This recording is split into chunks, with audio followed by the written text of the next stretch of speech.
you're a sum total of the 5 people that you have around you, but also it's just exposing yourself to people of what you mentioned. And they say one thing, you have this belief, and they have this belief, and you're like, well, if they have that belief there, and then you start to put the two and two, and then that's what you mentioned, the light bulb really goes off. And I think it's Ralph Waldo Emerson that says this, is that once the mind is touched by a different idea, it can never go back to being the same.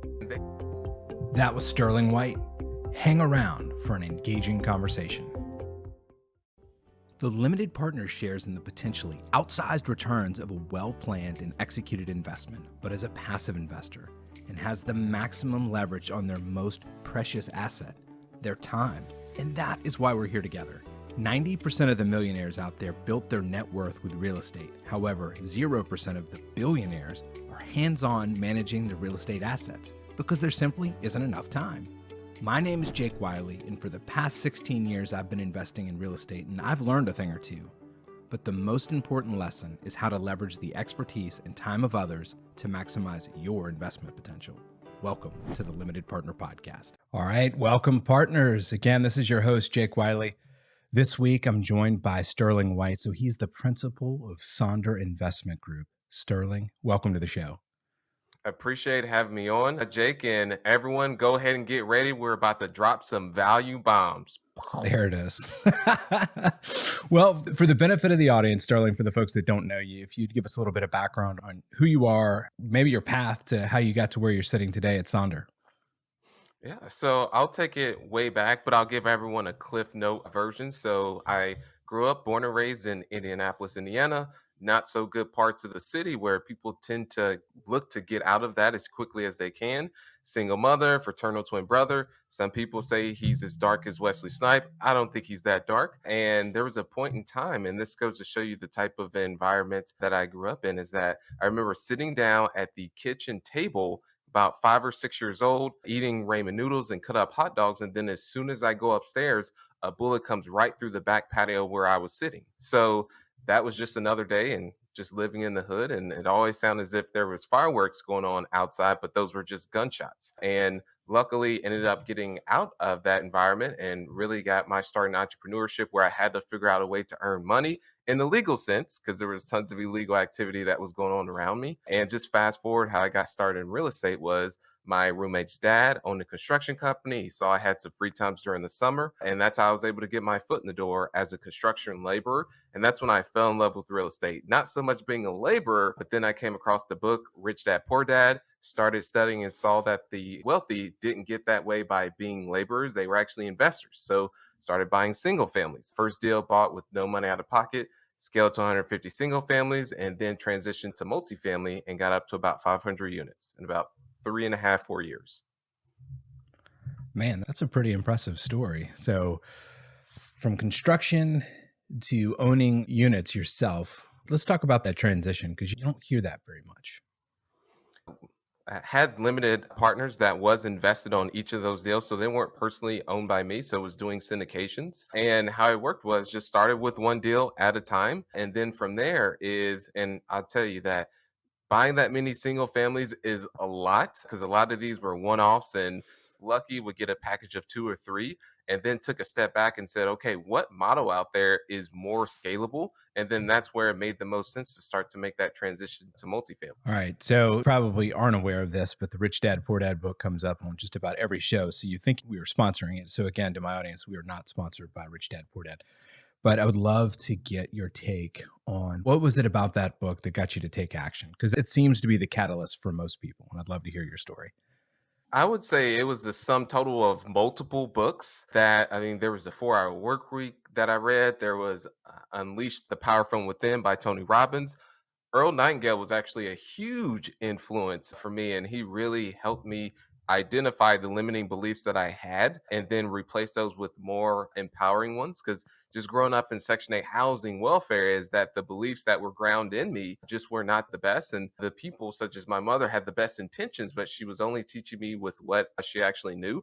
As an example, is that for the longest time, I thought that rich people, in order to get to that point, they had to do unethical things to do that. And just think how bad of a belief that is, because I'm thinking as a kid is, I'm an ethical person. Why would I ever want to become rich if I have to do unethical things? So when it comes to investing, Rich Dad Poor Dad did help on that side with just shifting my mindset that, hey, I no longer want to exchange my time for money. Let me leverage, let's say, rental properties, for instance, to where I start to build passive income and wealth to where I don't actually have to physically be there and exchange my time for money and just keep on that hamster wheel. I love that story because, like, you're right, like the beliefs and how you grew up, right? So, like, neither one of my parents went to college, and like my belief system was like, you go get a job, stable job that has benefits, and like you just work and you grind. And it's a long story of how I like unpacked that one day when I was doing work. I'm a CPA by training, and I was working, sitting across the table from some guys that just were blowing it out of the water, and I'm like, how did you do that? And they just like told me their story, and I was like, oh, right now I'm on the wrong side of the table here. And I mean, it was Did it just it sound was simple, or those people that were across from you, was it one of those types of things that, well, if they're able to do that, then why am I not able to do that? Yeah, and I mean, that was exactly it. I'll even tell you the story real quick because I think it's a fun story. Is that there's four guys and they're in the middle of nowhere, Louisiana, and they bought an oil field services company. And they went to the bank. This was like 2006 timeframe, right? So when the banks were just giving money out for free, but they got a loan. The assets of the business were worth more than the business, like the selling price of the business. So they got a loan for the whole thing. They didn't have to put any money out of pocket. They went in there and I was like, well, all right, well, like this business has been in place for forever. Like, why are you selling it for 12 times like what you bought it for? And they're like, oh, we just worked the business. Like there was, it was the third generation and they were just taking the cash out of the business as fast as they could. And when it finally ran out, they're like, what do we have left? We've got the assets of the business. So they sold it. And they're like, yeah, we just showed up. We called on customers that they just let go. Nobody called on anybody for the past like 12 years or whatever. And I was like, oh my God, if you guys can do this, I can do that. I was like, well, what is it that makes you different? And they're like, look, we're willing to take a little bit of a risk. And then we showed up. And that was it. And I was like, wait, I can do all of these things. Like none of that is overly complicated, and I'm sitting over here grinding it out 60, 65 hours a week doing like accounting work. And I was like, man, totally in the wrong spot. So it was, similar to you, like you just kind of have these mind opening epiphanies where you're like, oh, that's not impossible. Yeah. And that's why it's good. They say you're a sum total of the five people that you have around you, but also it's just exposing yourself to people of what you mentioned. And they say one thing, you have this belief, and they have this belief. And you're like, well, if they have that belief there, and then you start to put the two and two, and then that's what you mentioned, the light bulb really goes off. And I think it's Ralph Waldo Emerson that says this is that once the mind is touched by a different idea, it can never go back to being the same. Yeah, and it was. I think my tenure as a sitting across the table as a CPA was very short from that point There we on. go. Right? Yep. Yeah, like you, I picked up Rich Dad Poor Dad, and I was like, oh, this is how you do it. Now, I will say, similar to you, I started in single families, and I think that the book really kind of points you in that direction. And you can find that you reach your limit very quickly, as to how many, like the scalability of it is that's really the issue. It's hard to be a person running singles and doubles and have a massive quantity of them and be efficient. I was still working at the time when I started.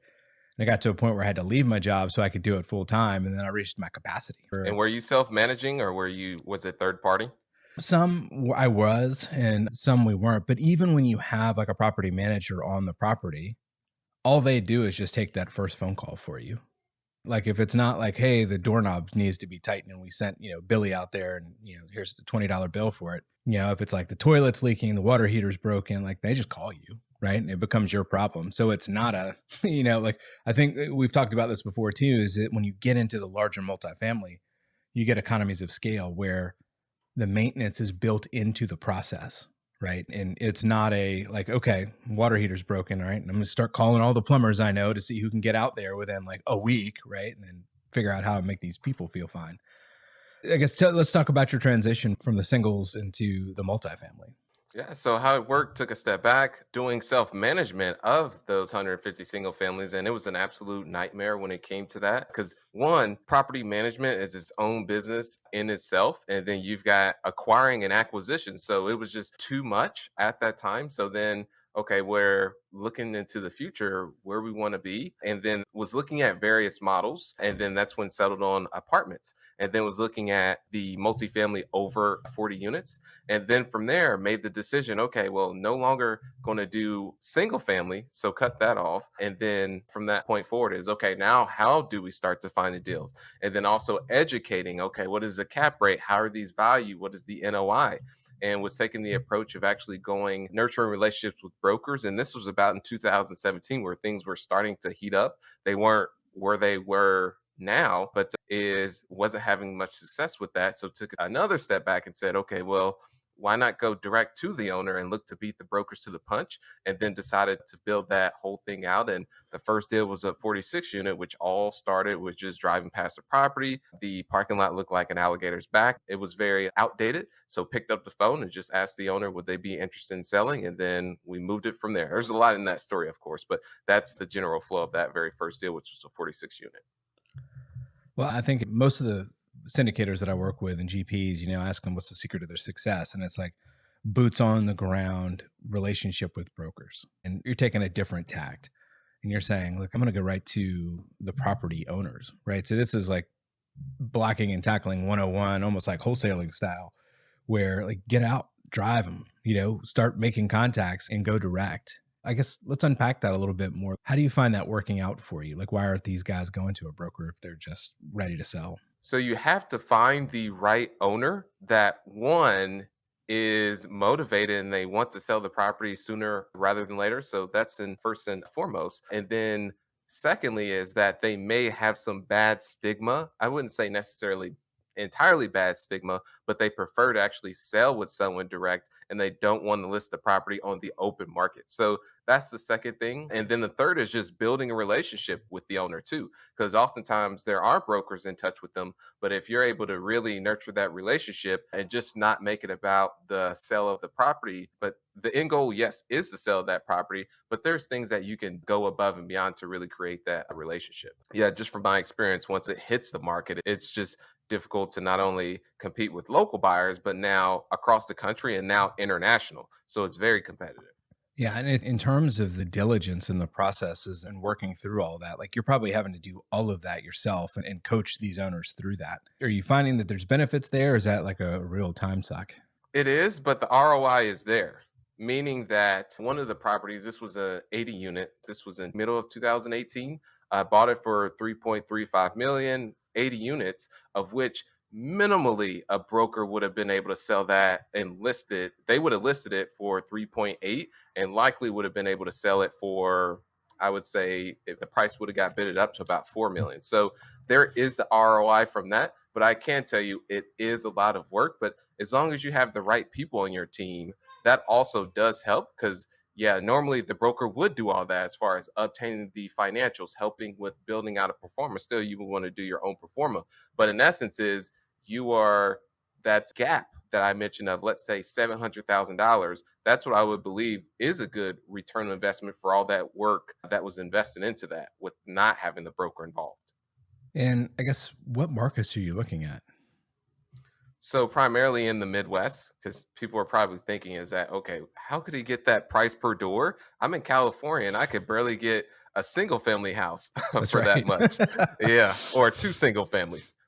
So primarily in Indianapolis. So I would say the Midwest. So in Kansas City, Ohio, and then also Kentucky, and then now out here in Houston, Texas, where they say everything's bigger. But one thing I would say out here in Texas is where I live is the toilet is the same size as the ones back home. So I don't know if I have a defective toilet when it comes to that, and I need to get it replaced with a bigger one. Well, I guess what mistakes, as we get back to kind of the limited partners, what mistakes do you see limited partners making when they're jumping into investments like this? I'd say the primary is just looking at the returns that a deal has and not so much the actual operators. So that's what I would say is first and foremost is that everything or an operator can make things look good on paper, but as far as the execution, that's what I would say is even more important. And the second mistake is not invest. This is a catch 22 when it comes to this, but I would say in today's market, it's even more important is investing with operators who have actually been are even more seasoned and who have been through an actual downturn. I myself, and I'll be transparent, have not been an operator through a downturn. So that's one thing I would say for limited partners when you're looking at these various deals, because I believe we're going to start to experience a downturn because real estate goes in cycles. So just protecting your downside and going with someone who has been able to be weather the storm through that. I think that finding the right operators message is really consistent across this, all the interviews and all the conversations I had. But how would you recommend somebody go about finding the right operator? And what are your, aside from, especially in this market where, yes, it's cyclical, we might be thinking we need to find somebody that's been through a cycle before, but what else should they be looking for? I'd say attending industry meetups or conferences and to where you can actually network with operators that are in the space. And then from there is what I found is there's the 80-20 principle where there's really, and now I believe it's actually more so shifted to 90-10, but just using 80-20 principle, there's always about 20% of operators that are actually doing 80% of the deals. So as you're going out there and networking is you'll start to hear a common thread of people saying that, okay, well, we've got this person that's buying deals. Or let's say you're having a conversation with a broker and they say, yeah, this person has bought, they're my go to. What is it, buyer when deals are end up listing, and I transact with them quite a bit. And then if you can, let's say, have a conversation with that broker, for instance, and then you can do your due diligence on that actual buyer and you see that they've been in the industry for 20, 30 years and they still have a good reputation, they're still in business, that's a good indication they have been able to weather those storms. And then of course you can see about reaching out to people who have invested with them as well to get those further insights to see what their actual returns have been in performance. Yeah, I think that's an interesting question is returns and past returns. And how do you even judge that? Because it's easy to monkey around with numbers on a spreadsheet to make the Oh yeah. returns look better.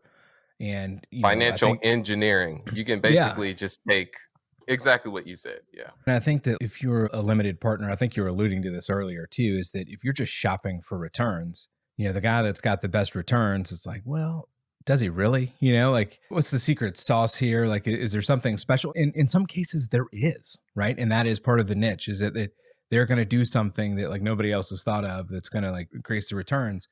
But there's also a lot of spreadsheet Sometimes. jockeying. Yeah, there's a lot of spreadsheet jockeying that can be done, and like small tweaks to a cap rate or an exit cap rate or something like that can make a really big difference on the way the numbers look on a piece of paper. So, what are your thoughts on how to mitigate some of that? That's what I would say exactly what you mentioned is looking at, okay, if cap rates are at a 3.5 or 4% today, and you're looking at their exit cap and it's at, and I'm just using this as an example, and it's at a 2.5, 3, then that's a good indication that, okay, maybe they're being a little bit too aggressive. And that's their conservative model versus their conservative model saying that cap rates are, let's say, right now at a 4, but they believe in several years down the road they're a little bit more conservative on their conservative model, not their aggressive model. Is that, let's say it's at a 4.5 or 5%, then that's a good indication. Okay, they're underwriting the deal from that. And then also is that if they believe things are going to keep appreciating or if they don't have any money that is allocated towards reserves. And this was one of the mistakes I actually made. And this is something for limited partners to actually really look out for is that, let's say it's a C class property and it's a heavy value add. And I wouldn't necessarily say heavy value add, but it needs work. If there is not enough money that is needed to take care of those improvements and that is raised up front from the investors, that's usually a red flag when it comes to that. Because what ended up happening on that deal, as those units turned, didn't have enough cash and was attempting to take it out of cash flow to actually take care of those improvements, and it just did not work out that way. And this is one mistake I hear over and over from others and still ended up making that. So as an LP, if you're looking at the deal and there's not enough money to raise to improve all the units as they turn, that's normally a red flag, I would say. I think that's a really great point, right? So, just to kind of reiterate for you guys out there that are listening, is that when you're putting a deal together, and let's just say it's a value add, there's going to be a lot of turns. Let's just say it's $8,000 a unit. I'm just making something up. Units. Exactly. Yes. There needs to be, that much cash. 8,000 times 100 units. I think that's $8 million bucks, right? Like that needs to be sitting aside ready for these renovations, like from the get go, right? Not hoping that like somewhere we're going to come up with it, because the reality is that the cash flow for these units, especially if there's a preferred return, are pretty tight, right? Like they're not engineered where these things are like, there's just all this excess cash flow. It's just sitting there on the side ready to go.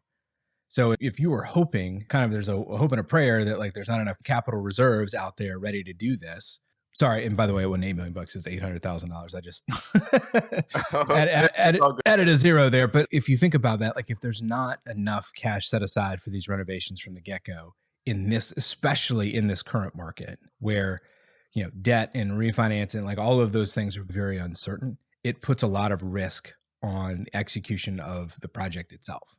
And if there's not enough cash flow to actually do the work, it's a downward cycle. You're just going to spiral down, because the increases in rent you can't get because you didn't renovate the units. And therefore, like the cash flow that you thought you were going to get from the increase in the rents doesn't show up. And it like gets worse. Exactly. It's a what you said, a death spiral. Death Say, spiral. That's right. Yeah. and then ended up having to sell that property because it just didn't make sense to hold on to it. And this is right during the time where the market was really starting to catch fire. So just think, if we were at a different spot in the cycle, it would not have looked good from that. So ended up selling, got decent as far as the return to the investors. But then if it was a different part of the cycle, let's say it's a downturn, would not have been able to sell at the top, then would have had to weather through the storm, which that would have been a difficult period. So that's just one thing that it ended up working out on that. But some people, depending on where they buy in the cycle, let's say today, that may not be the case. Yeah, I think that's a great point to watch out for. And the reason, and really, and again, I'm going to hammer on this a little bit harder too, is that it's not equity raising that's like the issue, right? There's money out there that wants to go to work. But when you put these deals together, there's usually, let's call it 75% of the deal is debt. And the rates on that debt is going up. The timelines on the debt, right? They could be bridge loans, which have a 3-year period. Like there's a lot of uncertainty in the debt markets. Let's just think big bankers are confused because they have no idea where this thing is going right now. Exactly. So Yep. if you're putting your hopes and prayers in that, like we'll be able to refinance or we'll be able to pull this money out of debt, like that's not really a good plan. My belief overall is hope is just not where I want to depend on. I do believe in faith, but the whole hoping and keeping fingers crossed, I rather put myself in a situation to where I'm not in that situation to actually hope and bank on that. Because if it doesn't happen, then what is your downside? If you didn't protect your downside, that's where you'll really end up getting in trouble. Yeah, and that is what could start the death spiral. This didn't happen, so therefore this piece of our pro forma didn't work out, which then means that the cash flow is lower, which means that this next piece didn't. And it can spiral out of control. And like your example was great, is that even in a rising market, the business plan broke. Right? Imagine what happens to a business plan, a market that it's adjusting. Right? Like, Exactly. That's uncertain and exactly what you mentioned. Yes. yeah, I think that like what you're saying is really important, because you as a limited partner can look at these things and say, okay, what is the plan? The plan is we're going to do $800,000 worth of renovations. Okay, great. You're raising this, and the sources of uses is in cash. The cash goes to here, like it's the down payment. Okay, where's the $800,000? Like if it's not there, like it's just not there, right? And then you can ask the question, where's it coming from?